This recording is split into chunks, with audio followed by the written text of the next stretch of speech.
Assalamualaikum warahmatullahi wabarakatuh, sahabatku para petani sawit. Apa kabar? Semoga kalian selalu dalam keadaan sehat walafiat dan selalu dalam lindungan Tuhan yang Maha Kuasa tentunya, amin. Teman-teman, quotes hari ini adalah ketika kita mencintai pekerjaan yang sering kita kerjakan, maka kita tidak akan merasa bekerja seumur hidup kita. Itu quotes hari ini, teman-teman. Silahkan diartikan sendiri. Nanti ada korelasinya dengan tema yang akan kita bahas. Jadi teman-teman, pada video kali ini saya akan sharing tentang bahwa menjadi petani itu tidak selamanya indah.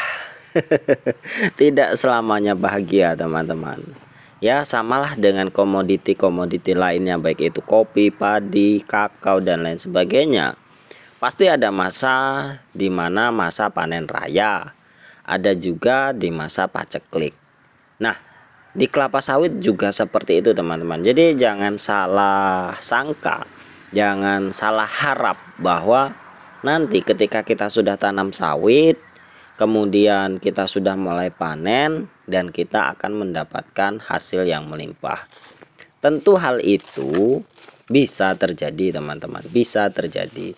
Namun kita itu jangan sampai terbuai dengan mimpi-mimpi yang memang terlalu tinggi. Jadi memang di potensi kelapa sawit ini memang lumayan cukup tinggi potensinya untuk menjadi sejahtera, teman-teman. Ya tentunya karena memang harga dari sawit itu lumayan stabil. Kalau harganya stabil, tentu kita akan melakukan perawatan itu bisa memanajemennya secara baik. Untuk disisihkan beli pupuk, kita juga akan bisa. Namun ketika harganya tidak stabil atau anjlok, tentu kebun yang kita rawat juga akan tidak terawat. Karena memang biaya pupuk itu lumayan cukup mahal, dan ketika sawit tidak dilakukan pemupukan, ya bukan rahasia umum bahwa nanti sawitnya tidak akan berbuah atau berproduksi secara maksimal. Jadi manajemen tentang kebun itu memang lumayan cukup baik. Nah teman-teman, seperti ini kita lihat bahwa batang ini seperti sulap saja, kosong, hanya ada 1-2 buah saja. Jadi teman-teman, di dalam kebun kelapa sawit itu tidak selamanya ada buahnya. Jadi ada masa trek yang harus kita pahami, bahwa di sana para petani akan menjerit dan menangis. Ya bagaimana tidak kalau setiap pohonnya itu tidak ada buahnya? Apa yang mau dipanen? Tentu tidak ada. Dan tentunya hal tersebut, teman-teman, harus kita persiapkan.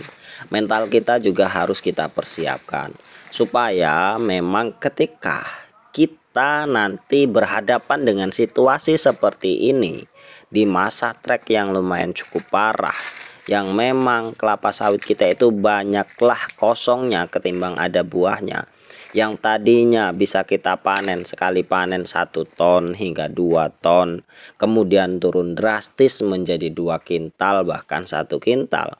Di sana kita jangan sampai mengutuk apapun, teman-teman.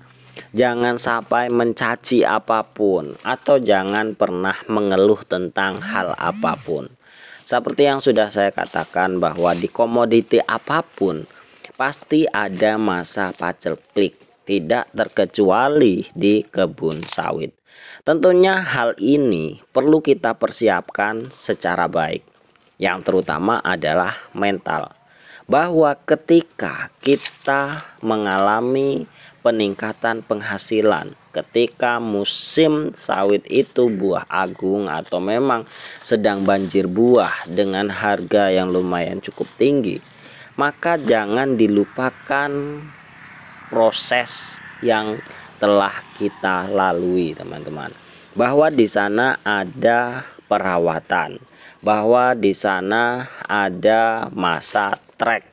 Jadi teman-teman, kita harus bisa memanajemen keuangan kita, bagaimana kita menyisihkan lebih banyak penghasilan kita untuk membeli pupuk, untuk ditabung dalam skala yang lebih besar. Kemudian ketika masa trek tiba, tabungan kita itu ada.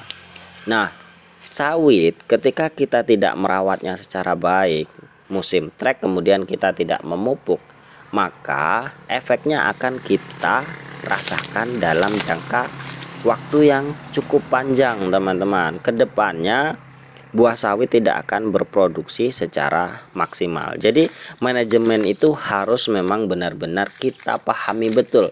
Ketika buah agung, kita jangan terlalu poya-poya, jangan terlalu menghabiskan untuk hari itu saja. Nah, yang terpenting adalah bagaimana caranya kita mengungkapkan rasa syukur kepada Tuhan yang Maha Kuasa. Nah, ini yang paling penting teman-teman. Mungkin ya sadar tidak sadar, di balik masa trek yang lumayan cukup panjang, ada sejarah diri kita yang memang kurang rasa syukurnya.